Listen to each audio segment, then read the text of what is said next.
Ladies and gentlemen, do you know exactly which countries are the almost perfect in the world? Are they the United States, Japan, Korea, or Australia? I would like to tell you that none of them is the correct answer. Right now, I'm Iwa Robea. I'm a contestant in News Reading Competition 2022, and today I'm going to be telling you the amazing story of the almost perfect country. Racism, poverty, traffic, pollution.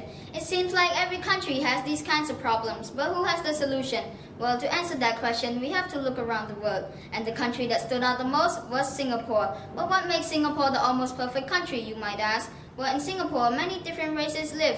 The Indians, the Chinese, the Malays, and the Eurasians. People of different races might disagree and hate each other, but Singapore forces them to live in buildings on top of each other and next to each other. So instead of enemies, they are neighbors. Traffic. It can be very annoying when you're trying to get somewhere on time, but in Singapore, they limit the amount of cars on roads and the total amount of cars in the country to not increase. Instead of cars, people take public transportation.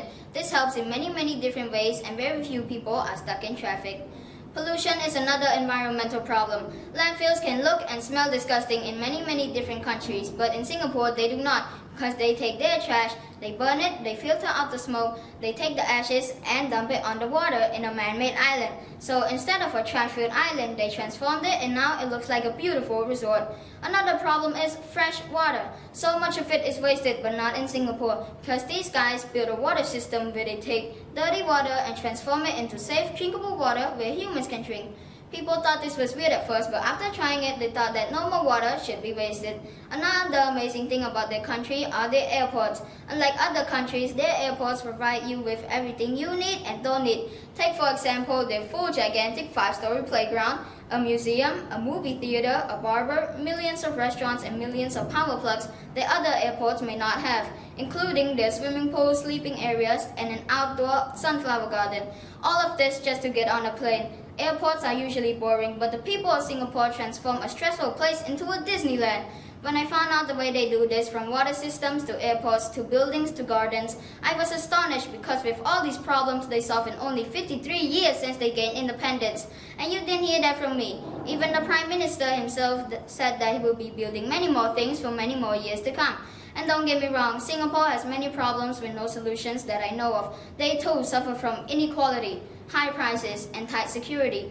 Many elderly people can't afford to retire, and imported workers are low paid. Sometimes the government can be too restrictive, and even gum is illegal. Singapore has many problems, but unlike many, they are trying to fix them. That's why their passports are the strongest. Seaport is the second busiest, airports are the greatest, water is the cleanest, people are the friendliest, and overall landfills are the prettiest.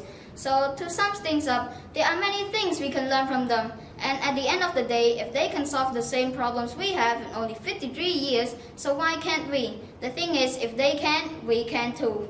I'm amazed that I've known the almost perfect country still exists in our planet. Right now, this is the end of our top stories. Thank you everyone for watching. ឆោមេទី2ថ្នាក់ចំណេះទូទៅខ្មែរពីមត្តេយ្យដល់ថ្នាក់ទី12ថ្នាក់អន្តរភាសាខ្មែរអង់គ្លេស IEP ចូលរៀនថ្ងៃទី1ខែមេសាឆ្នាំ2022ផ្ដល់ជូនអាហារូបករណ៍ 20% ទទួលបានកាតាបស្ពាយមួយដោយឥតគិតថ្លៃសាលារៀនសុវណ្ណភូមិជាសាលាចំណេះទូទៅខ្មែរធំជាងគេនិងល្អជាងគេនៅកម្ពុជា